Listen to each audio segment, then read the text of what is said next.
마태복음 5장 14절에서 16절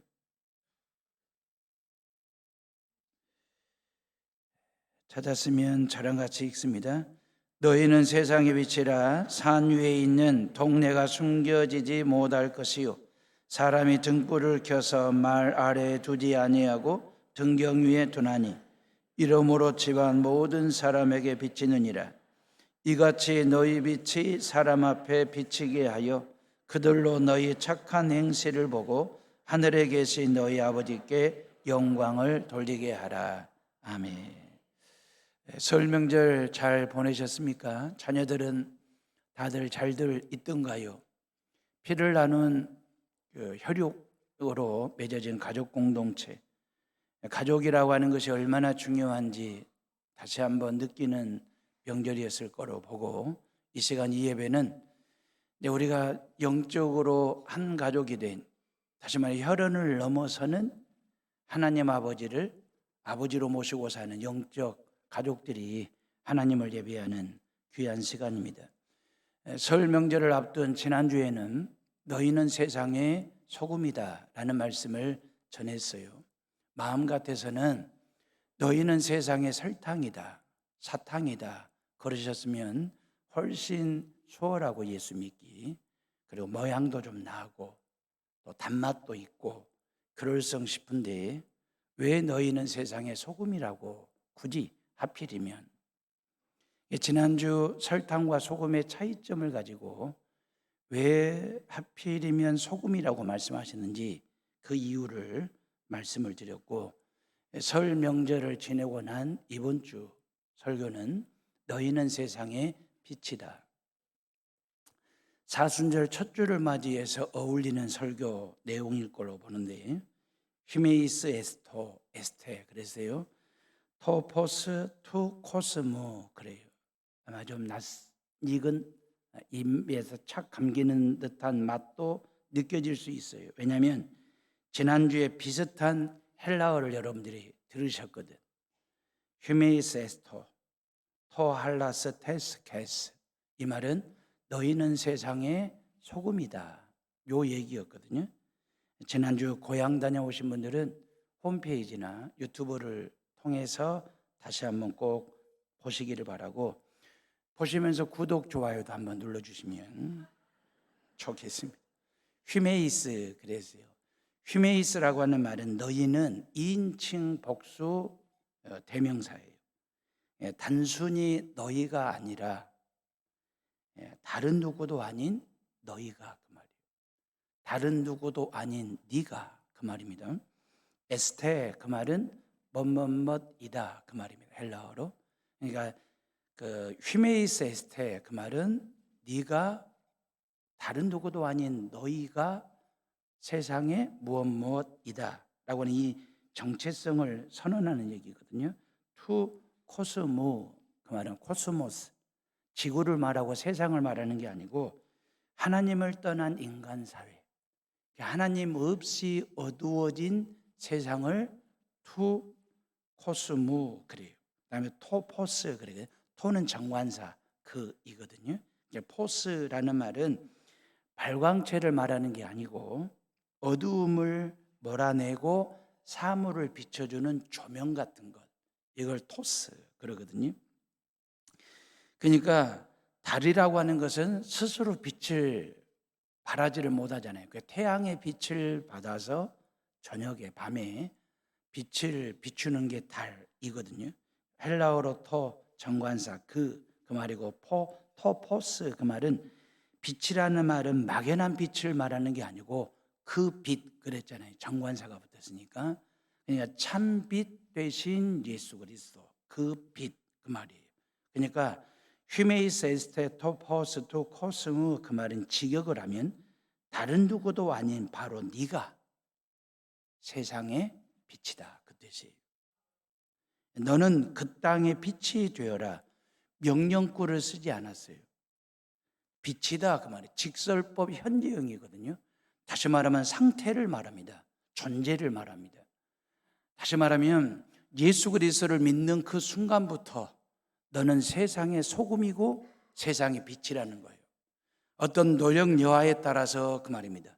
우리 모두가 다 세상에 소금이 되고 빛이 되는 것은 미래에 이루어야 될 목표가 아니다 그 말이에요. 어떤 과정을 거치거나 어떤 경과를 거치거나 노력 여하를 보고 너는 세상의 소금이고 빛이라고 부여해 주는 게 아니라 예수 그리스도를 믿는 그 순간부터 너는 세상의 소금이 되고 빛으로 살아야 될 사명이 부여된 존재, 바로 상태, 그걸 얘기하는 것이거든요. 본질 말입니다. 달이 태양의 빛을 반사하여 밤을 밝히듯이 저와 여러분들은 세상 속에서 예수 그리스도의 빛을 받아서 빛으로 사는 거예요. 상태, 존재 말입니다. 목회 잘하고 예수 잘 믿고 그리고 하나님의 말씀에 얼마만큼 순종자라는지, 교회 앞에 얼마만큼 헌신하고 봉사하는지, 영혼 구원하는데 전도하는데 얼마나 열과 성의를 다하는지를 보고 난 후 평가해서 너는 소금이고 너는 빛이다, 이게 아니고 예수 그리스도를 믿는 그 순간부터 너는 세상의 소금으로 빛으로 존재감 있는 삶을 살아야 된다. 인정받는 삶을 살아야 된다. 영향력을 끼치는 삶을 살아야 된다라고 하는 게 예수님의 선포의 말씀이에요. 요즘 사람들은 끊임없이 자신의 존재감을 어떤 방식으로든 모양으로든 증명하려고 애를 씁니다. 인정받으려고 하는 애를 씀이 있거든요. SNS에 글을 올린다든지 활동사진을 올렸을 때 누군가가 와서 들여다보고 좋아요 한 3개 정도 딱 엄지척에 세워지면 그냥 뇌 속에서 작은 축제가 벌어진다고 그래요. 좋아요를 한 30개 정도 받잖아요. 그러면 그냥 알고리즘이 나를 밀어주는 건가? 라고 하는 좋아요가 한 300개 정도 이렇게 모아지게 되면 뇌에 도파민이 폭발을 한다는 거예요. 내가 시대를 바로 읽고 있구나, 내가 시대를 바르게 이끌고 있구나라고 하는 어떤 그 인정 욕구 뭐 이런 거에 푹 빠져든다는 거예요. 그러니까 어쩌면 SNS 활동도 재미있는 거예요. 심심풀이 삼아 취미 삼아 그냥 편하게 생각하고 글도 올리고 활동사진을 올렸는데 자꾸 여기저기서 인정해주고 또 좋아요를 눌러주고 하면서 결국 취미가 아니라 중독 증상으로까지 빠져드는 경우들 말입니다. 인정 욕구에 빠져드는 것. 가치 있는 존재임을 이제 어떤 방식으로든 증명하고 싶은 거예요. 인정받고 싶은 게 인간의 실존이고 실상이고 실체입니다. 저희들 어렸을 때는 선생님이나 부모님으로부터 칭찬 한마디만 받으면 정말 아주 그냥 천하를 얻은 것처럼 기분 좋은 날을 보냈어요. 특히 주일날 교회 가가지고 목사님에게 칭찬 한마디를 들으면 그게 그렇게 기분 좋을 수가 없어요. 좀 속된 표현이 될는지는 모르지만 이해하고 들으세요. 그날은 기분 째지는 날이에요. 교회에서 목사님으로부터 인정받고 칭찬을 받으면 그날은 기분 째지는 날이에요. 제가 초등학교 5학년 때 예수를 믿었거든요. 그때 제가 다니던 교회는 김영생 목사님이라고 50대 중반의 젠틀한 신사이셨어요. 그 반백의 머리를 포마드 기름 있잖아요. 그걸 발라가지고 위로 쫙 뒤로 넘긴 머리 스타일이 여셨거든요. 아주 신사, 멋쟁이 목사님이셨어요. 그러면서 머리는 막 반짝반짝 빛이 나고 얼굴에는 그 온화함과 인자함이 얼마나 꽉 차 있는지, 예수님은 바로 이런 모습이지 않을까라는 생각이 들 정도로 김영생 목사님을 통하여 신앙을 접하게 됐는데, 그러면서 그 목사님의 모습이 지금도 눈에 선해요. 신방을 다니실 때 보면 고개를 살짝 숙여, 그리고 오른손에 성경책을 끼고 옆구리에 딱 끼어, 그리고 발걸음은 거룩하게 걸어요. 얼마나 거룩하게 걷는지 몰라. 그리고 사모님은 한 1m 정도 떨어져 가지고 다소곳한 모습으로 신방용 가방 들고 그 목사님 뒤를 따르던 그 모습이 지금도 너무너무 눈에 선해. 저희들 어린 시절에 목사님은 똥도 안 싸는 줄 알았어요. 근데 어느 날 하루 그 교회 마당 한 귀퉁이에 있는 화장실에서 목사님 나오는 걸 보고 어린 시절에 얼마나 시험이 들었던지. 그런 목사님의 주일날 누군가를 이렇게 불러서 지영아 이것 좀 해주라. 뭐 심부름이라도 시키면 내가 그냥 그 목사님한테 인정받은 것처럼 친구들 앞에서 그냥 어깨에 뽕 들어가고 가오를 잡는 그런 날이었거든요. 그러니까 목사님 한 분에게만 칭찬받고 인정받아도 기분이 째지는 날이 있었어요. 그런데 요즘은 칭찬도 인색하지만 이 칭찬이 수치화가 된 거예요. 그러니까 이게 마음 아픈 얘기인데 나 오늘 50명에게 좋아요 이거 받았잖아요. 칭찬받았어. 칭찬의 숫자 데이터화 된 거예요. 좋아요가 몇 개냐에 따라서 구독자 수가 몇백 명이냐에 따라서 팔로워 수가 몇천 명이냐에 따라서 지금은 숫자가 계급이 됐어요. 순위가 되고 서열이 되어버린 시대를 살아요. 문제는 좋아요가 많아질수록 좋아지냐 그 말이에요. 안 좋아지거든. 오늘 50개 좋아요를 받았으면 내일은 70개를 받아야 좋은 거예요. 내일 70개를 받았으면 다음 달에는 반드시 100개 이상의 좋아요를 받아야 내 마음이 좋아지는 그 갈증을 가지고 살아요. 우리의 마음이 어두워 차가워. 댓글 하나에 그날의 기분이 달라지는 시대를 우리가 지금 살고 있거든요.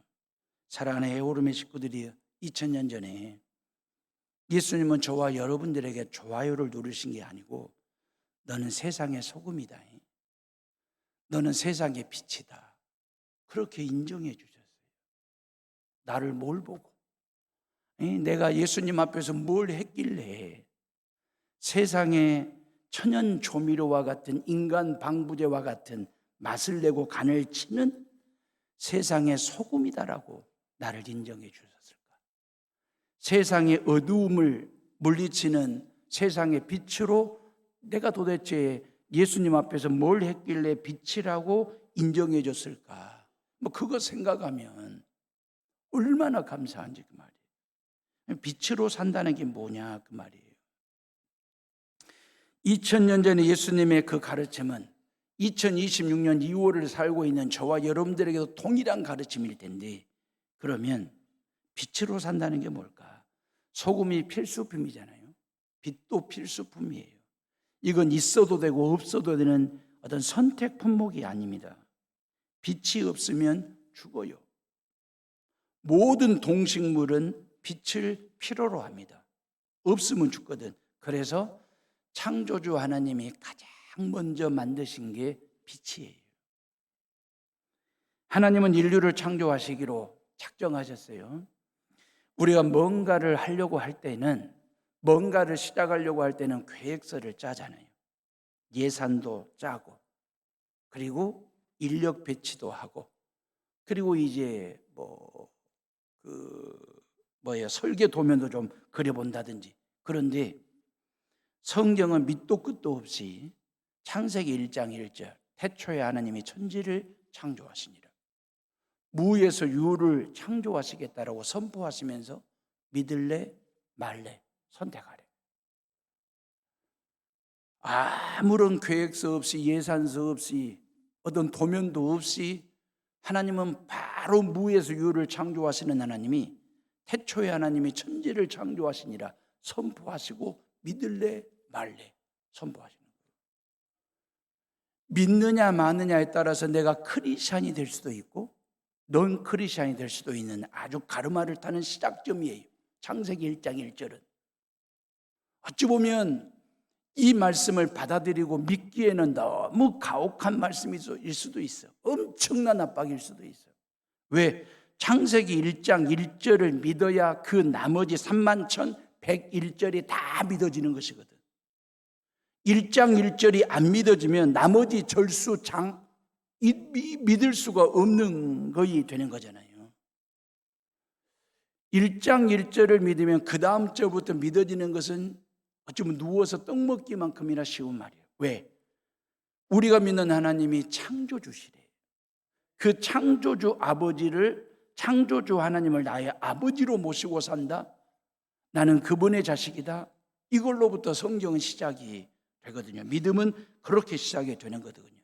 그럼 1절을 믿었으면 1절 딴소리 하지 마시고 2절부터 좀 수월하게 쉬운 이야기로 시작하면 얼마나 좋겠어요. 아니면 창세기 1장을 아주 재미있는 소설 같은 이야기, 수필 같은 이야기, 시적인 이야기, 만화 같은 이야기, 그래가지고 성경 첫 장을 펼칠 때마다 하나님에 대해서 푹 빠져들도록 소설 같은 이야기로 썼으면 얼마나 좋겠어요. 근데 1장 1절부터 너무 가혹하다 할 정도로 저와 여러분들이 엄청난 믿음을 요구하시는 것처럼 태초에 하나님이 천지를 창조하시니라. 이 말씀에 대한 믿음을 갖게 하세요. 그리고 2절에 뭐라고 말씀하시는지, 혼돈하고 공허하며 흑암이 깊음 위에 있고 하나님의 영이 수면 위에 운행하시니라. 그랬어요. 창조 전의 상태를 세 단어로 요약했어요. 흑암이래, 혼돈이래, 공허, 흑암이래요. 우주가 슬럼프에 빠져 있는 거죠. 여러분들 설 명절에 주방일 하시면서 산더미처럼 쌓이는 설거지거리들, 우선순위가 먹히지 않아가지고 이걸 우리는 혼돈이라고 얘기하거든. 무엇부터 해야 되느니 엉망진창일 때, 뒤죽박죽일 때 이걸 우리는 혼돈이라고 얘기합니다. 통장은 많아. 통장은 많은데 그 통장 잔고가 텅 비어 있어. 통장의 통장이야. 이걸 우리는 공허라고 이야기합니다. 마음까지 텅 빈 상태를 공허 그래요. 흑암은요, 앞이 캄캄해. 앞날이 안 보여서 눈앞이 캄캄한 상태, 미래가 캄캄해. 이걸 흑암이라고 얘기하거든요. 그런데 하나님이 창조하실 때, 하나님이 창조 사역을 하실 때 뭔가가 완벽하게 세팅된 작업실에서 창조하신 줄 알았더니 혼돈이잖아요. 엉망진창이에요. 공허, 아무것도 없어. 흑암, 캄캄해. 아무것도 없는 무에서 그 어떤 것을 만드셨어요. 무에서 유를 만드신 하나님. 그러면서 2절 끝자락에 하나님의 영은 수면 위에 운행하시니라 그랬어요. 이 운행하시느냐, 운행한다라고 하는 말은 히브리어로 라차푸라고 얘기하는데, 이 라차푸라고 하는 원어적인 의미는 어미새가 알을 품듯 그 말입니다. 어미새가 알을 품듯 살포시 덮고 있는 모습을 라차푸, 운행하신다 그 말이에요. 그냥 창조 전의 우주는 혼돈이었어요. 공허였어요. 그리고 흑암이었어요. 그 위에 그 말입니다. 라차푸. 하나님의 영이 알을 품듯이 이렇게 살포시 이렇게 하나님의 영이 운행되어지는 상태. 그 하나님의 영이 그렇게 라차푸 운행되어질 때에 혼돈이 질서가 되고 공허가 충만이 되고 흑암이 밝음이 되는 것. 이게 창조예요. 예를 들자면 제가 컴퓨터를 켜고 설교 작성 예배 준비를 하다가 급한 신방이 생기면 컴퓨터를 켜놓은 상태로 신방을 갔다 옵니다. 갔다 와서 다시 의자에 앉으면 모니터가 새카매. 아무것도 없어요. 다 사라진 것만 같아. 올스톱이 되어 있는 것 같아. 죽어 있는 것 같아. 컴퓨터 자체가. 화면에 아무것도 없거든. 근데 컴퓨터 본체를 보면 시스템이 미친 듯이 돌아가고 있어요. 다시 말하면 제가 재부팅만 해주면 화면에 당신이 필요로 하는 모든 것을 띄워주겠다는 듯이 본체 시스템이 미친 듯이 돌아가고 있어요. 우리의 인생도 마찬가지다 그 말이에요. 저와 여러분들이 예수님 믿기 전에, 하나님 믿기 전에 글자 그대로 혼돈이었어요. 엉망진창이었어요. 죄 가운데 살았거든. 그리고 공허했어요. 뭔가를 가진 듯 하면서도 허전한 공허함이, 그 흑암, 어두운 인생 말입니다.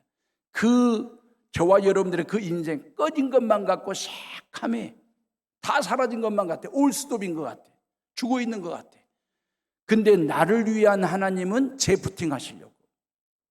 저와 여러분들의 창조주 하나님은 내 위에, 내 삶 위에 당신의 영을 보내셔가지고 운행, 라차푸 하시는 거예요. 알을 품듯이 살포시 그렇게 해서 나로 하여금 다시 내 삶이 엉망에서 혼돈에서 질서로, 공허에서 충만함으로, 그 흑암에서 밝음으로 재부팅, 재창조해 주시는 그 하나님의 놀라운 상황 말입니다. 그러니까 내가 볼 때 나는 이제는 끝났다, 화면이 꺼졌다, 내 인생은 올스톱이 되었다 했을 때 그 상황은 하나님이 나를 위하여 일하시는 상황이에요. 그 시간은 나를 위하여 일하시는 그 시간이시다라고 하는 것을 믿으시기를 주님의 이름으로 축원합니다. 혼돈과 공허와 흑암 위에 당신의 영을 운행하시는 하나님이 뭐라고 말씀하시는지 3절에 하나님이 가라사대 빛이 있으라 하심에 빛이 있었다 그랬어요. 흑암이 빛 한 점이 없는 이 세상에 빛을 비추게 됐어요. 하나님이 1장 3절에 스위치 ON을 누르신 거야. 스위치 딱 ON을 누르는 순간에 흑암 속에 빛이 임하게 됐고 공허함 속에 빛으로 꽉 채워지는, 그리고 밝음이 비춰지는. 그러면 하나님은 왜 빛을 가장 먼저 만드셨을까? 다시 말하면 빛은 하나님의 창조 프로젝트를 위한 가장 기본적이고도 1순위 그 인프라 구축이었어요. 하나님은 단순히 어두운 게 싫어서가 아니라 앞으로 만드실 작품이 있잖아요.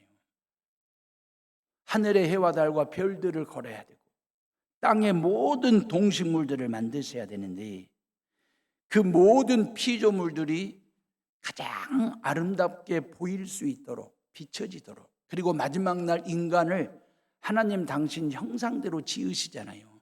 하나님의 형상대로 지음받은 모든 인간이 딱 생명체를 가지고 지구상에서 사는 동안에 가장 아름다운 것을 볼 수 있도록 보여주고 싶어 하셔가지고 하나님은 가장 먼저 빛을 만드셨다라고 하는 거죠. 빛이 있으라, 빛을 가장 먼저 만드신 목적이 뭔지 확실해졌잖아요. 그러면서 우리를 어두운 가운데서 밝은 빛으로 인도하셔가지고 나는 너를 사랑한다, 사랑하는 관계를 맺자, 너는 내 아들이고 너는 내 딸이라고 내 인생 스위치를 딱 눌러주시고자 하시는, 당신의 빛을 우리 안에 심고자 하시는 그 하나님의 놀라우신 사랑. 그리고 먼 훗날 저와 여러분들 곁에 십자가 가로등을 세우시잖아요. 사랑하는 에오름의 식구들이요, 이런 밝은 세상에 죄가 들어옴으로 인하여 빛이 사라졌어요. 아담과 하와가 죄를 짓자마자 가장 먼저 한 게 뭔지 아십니까? 숨는 일이었어요. 다시 말하면 죄를 짓고 난 후 그들의 마음이 어두워졌어요. 가장 어두운 곳으로 기어들어간 거예요.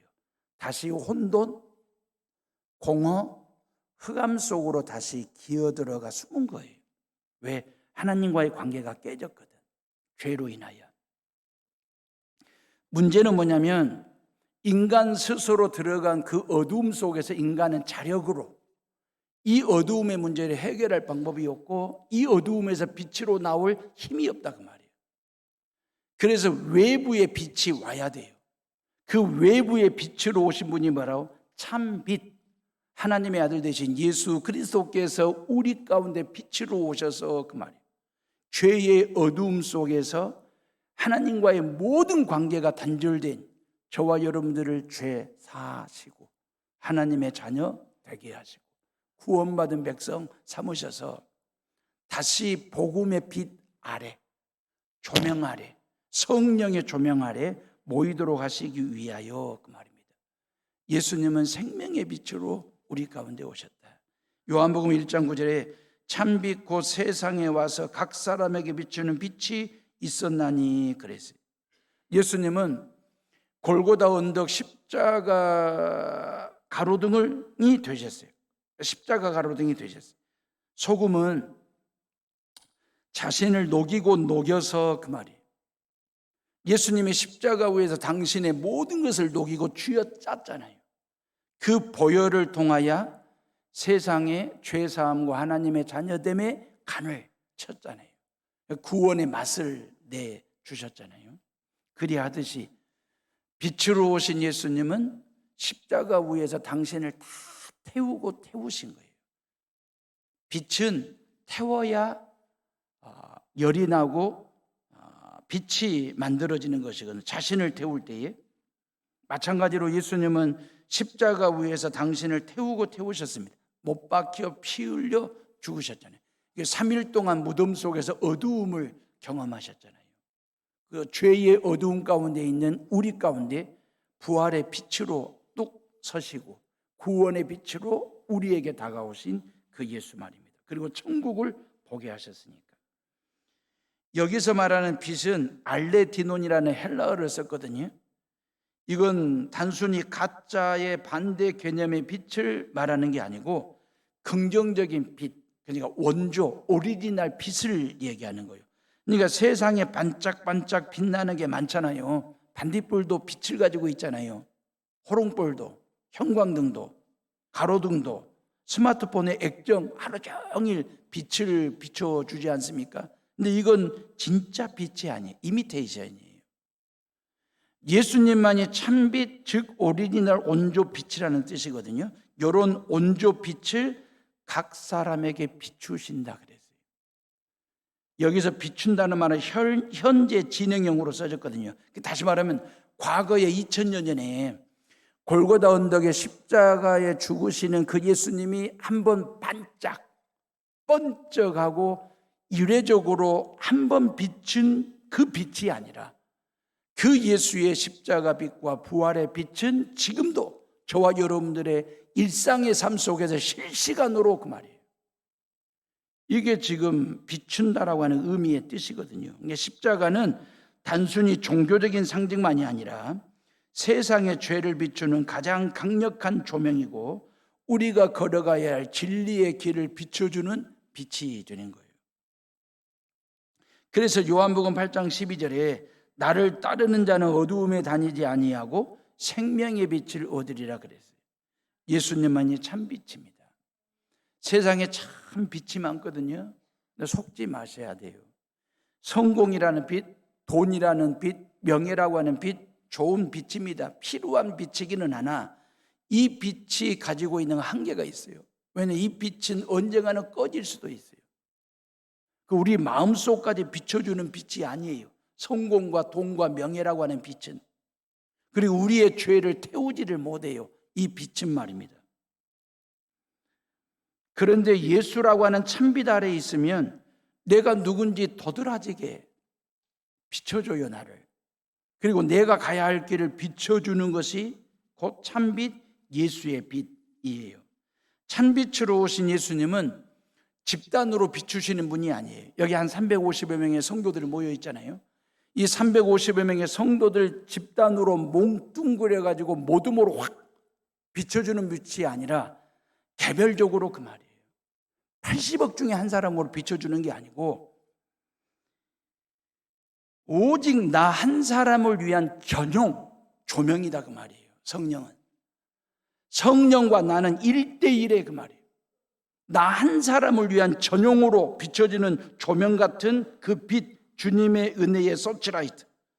나 한 사람에게서 한 치도 벗어남이 없는, 꺼진 적이 없는, 앞으로도 마찬가지입니다. 세상은 하나님의 은혜라고 하는 조명으로 복음의 빛으로 성령의 불로 이렇게 조명으로 환하게 비춰지고 있거든요. 다만 믿는 자는 그 조명 안에서 사는 거고 불신자들은 그 빛을 느끼지 못하고 사는 차이입니다. 사랑하는 에오름의 식구들이요, 조금 전에 말씀드린 것처럼 소금은 자신을 녹이고 녹여서 간이 되고 맛을 낸다 그랬잖아요. 빛은 자신을 태우고 태워서 빛을 만들고 열을 만들어 어떤 새로운 에너지를 만들어내는 게 빛의 사명이잖아요.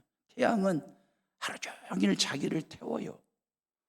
그래가지고 동식물들에게 생명을 공급해줘요. 전기도 지금 태워지고 있거든. 자기를 태워서 이 마이크의 힘을, 전기를 공급해 준 것이고 형광등에다가 전기를 공급해 준 거예요. 불빛을 만들어 주는 거예요. 그러니까 자신을 태울 때 새로운 에너지가 생성이 되는 거잖아요. 너희는 세상의 빛이 된다라고 하는 말은 이제는 네가 너를 태울 차례 그 말이에요. 예수님은 이미 저와 여러분들을 위하여, 인류를 위하여 이미 2000년 전에 십자가 위에서 태우셨거든. 이제는 우리 차례예요. 너는 너 자신을 태워서 세상을 이롭게 하는 사람이 되라는 거예요. 그냥 장식 조명으로만 자리 지키지 말고 교회에서나 가정에서나 일터에서 너를 태워서 세상을 이롭게 하는 빛으로서의 사명을 감당하는 것. 그러려면 무언가 연소가 돼야 되지 않겠어요? 나를 태워야 하기 때문에. 나를 태워야 고귀한 영적 에너지를 생산해내는 거잖아요. 자, 나라고 하는 존재. 옛자 있잖아요. 옛사람. 그 옛사람은 과감하게 태워야 됩니다. 그래서 촛불이 빛을 내기 위해서는 심지를 태우고 그리고 밀랍이 타야 촛불이 빛을 발하는 것처럼 마찬가지로 나의 옛자가 타야 돼요. 갈라디아서 2장 20절에 보니까 내가 그리스도와 함께 십자가에 못 박혔나니 이게 나를 태우는 거예요. 옛자를.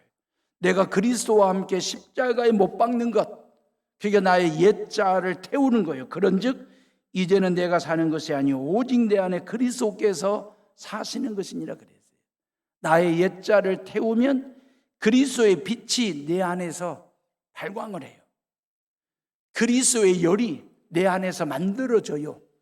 그 차가운 세상을 따뜻한 온기로 데펴주는 역할을 하는 거예요.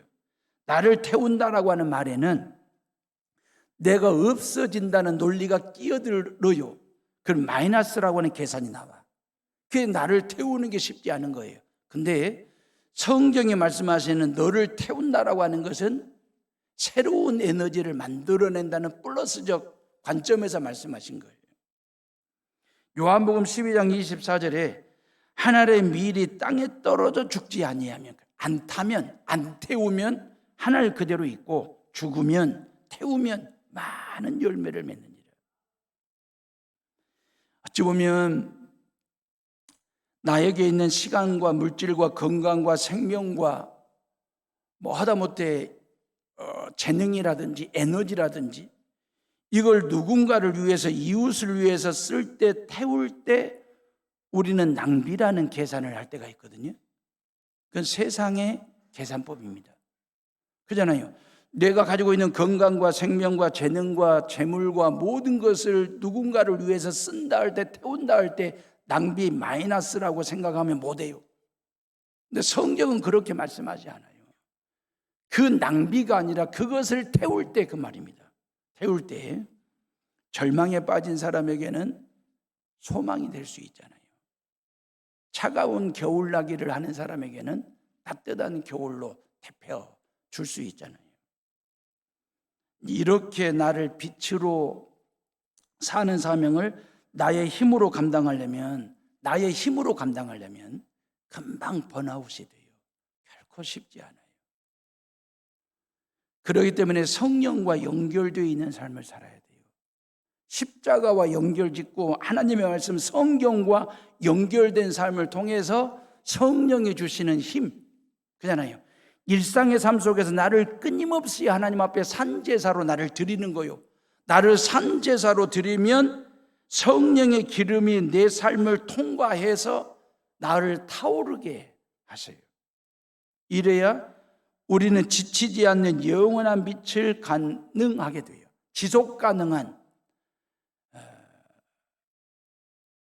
영적 에너지를 만들어내는 삶을 살 수 있어요. 이야기 하나 하고, 요즘 경험들 하실 텐데 추운 겨울에 오줌을 누우면 몸이 떨어요. 특히 노상방뇨할 때. 막 그런 일은 요즘은 없겠지만 노상방뇨를 하면 자기의 의지와 상관없이 몸이 막 부르르 뜹니다. 창조주 하나님은 우리 몸을 정교하게 정밀하게 만들어 놓으셨어요. 36.5도의 체온을 가지고 살도록 만들어 놓으신 거예요. 그러니까 내 몸 안에 36.5도로 끓여 놓은 따뜻한 액체를 한순간에 쏟아냈다고 생각해 보세요. 그 갑자기 그 떨어진 체온, 이걸 끌어올리기 위해서 뇌가 명령을 내려요. 뭐라고 명령을 내리냐면 떨어라고 명령을 내려. 안 떨면 건강에 이상이 있는 거예요. 뇌는 모든 근육에게 떨어서 열을 내라고 명령을 합니다. 그래서 근육들이 수축과 이완을 하면서 몸부림을 쳐요. 그러면서 열을 만들어내. 그리고 떨어진 체온을 다시 36.5도로 맞춰줘요. 누가 노상방뇨 중에 떨고 있거든 응원해 주세요. 이야, 살기 위해서 몸부림을 치는구나 막 이렇게. 자, 그러면 소변을 둘 때 온몸이 떠는 것을 진저리를 친다, 그렇게 말을 해요. 진저리를 친다. 이게 진저리를 칠 때 몸에서 새로운 에너지가 만들어가지고 36.5도의 체온을 유지하게 하고 건강을 지키고 생명을 지켜주는 거예요. 진저리를 안 치면 안 되는 거예요. 죄악된 세상에서 빛으로 살아가는 그리스도인에게는 이 영적 진저리가 반드시 필요합니다. 죄로 인하여 세상은 참 차갑습니다. 냉기가 돕니다. 마음이 어두워요. 이런 세상 속에서 나를 태워 빛을 발하고 열을 만들기 위해서 우리는 영적 진저리를 쳐야 돼요. 기도의 진저리 말입니다. 이번 설명절 때 만났던 자녀들을 놓고 볼 때 내가 더 하나님 앞에 엎드려 기도의 진저리를 쳐야 되겠구나, 그 마음이 들었다면 새벽 예배를 나오셔야 돼요. 찬양의 진저리 말입니다. 우리 성가대원들이 찬양의 진저리를 치잖아요. 그래서 은혜를 끼치는 거잖아요. 사랑과 용서의 진저리, 영혼 구원에 대한 전도에 대한 진저리 말입니다. 진지하게 진저리를 쳐야 됩니다. 차가운 얼음에 몸이 닿으면 온몸이 부르르 떨듯이, 그 말이에요. 열을 내가지고 체온을 유지하는 거 우리는 진저리 친다 그러잖아요. 세상에 엄청난 음란과 탐욕과 미움과 시기와 질투와 교만과 욕심이라는 냉기가 우리 영혼을 차갑게 하려고 할 때, 그 말입니다. 우리의 신앙의 불을 끌려고 할 때 이건 아니야 라고 온몸으로 거부하면서 열을 잃지 않으려는 생존의 몸부림을 쳐야 돼요. 자신을 태워야 가정을 환하게 비추는 빛이 되는 거예요. 누군가가 가정 안에서 자기 자신을 녹이고 태우는 소금이 되고 빛이 되잖아요. 진저리를 쳤잖아요. 그러면 가정 안에 구석구석에 맛이 나요. 빛이 비춰져요. 채워져. 그런데 남편이 아내한테 당신이 진저리를 쳐야 돼. 아내는 남편한테 당신이 진저리를 쳐야 된다니까. 서로가 서로에게 진저리를 치라고 우겨. 고집을 피워. 막 싸워. 그러면 진저리가 진절머리가 됩니다. 정 떨어져요. 서로가 서로에게 네가 소금 돼야지, 왜 내가 소금이 돼야 되냐고. 당신이 빛이 돼야지, 왜 내가 빛이냐고. 나는 빛으로 살 생각이 없어. 나는 소금이 될 생각이 없는 거야. 녹고 싶지도 않고 태우고 싶지도 않아. 그래서 당신이 빛이 되고 당신이 소금이 돼야 돼. 당신이 진저리를 쳐야 돼. 그리 우기고 그리 고집을 피우면 진절머리가 납니다. 정 떨어진다고요. 부정적인 생각이 팍 파고든다고요. 그래서 먼저 진저리를 치는 사람이 세상을 따뜻하게 데피는 열이 될 수 있어요. 세상을 진짜 맛이 나게 하는 조미료 같은 소금이 될 수 있어요. 내가 하나님 앞에서 진저리를 칠 때 녹고 녹이기 위해서, 태우고 태우기 위해서 말입니다. 예수님은 진저리를 치려고 소금으로 오셨어요. 빛으로 오셨어요. 겟세마네 동산에서 기도하실 때 예수님의 뜻과 하나님의 뜻이 충돌을 일으켰어요. 예수님이 기도하시면서 내 뜻이 뭐냐면, 예수님의 뜻이 뭐냐면 죽음의 잔이 지나가게 하는 거예요. 진지하게 진저리를 치며 기도를 했어요. 이제 기도에 깊이 들어가면 들어갈수록 자신의 기도를 바꾼 거예요.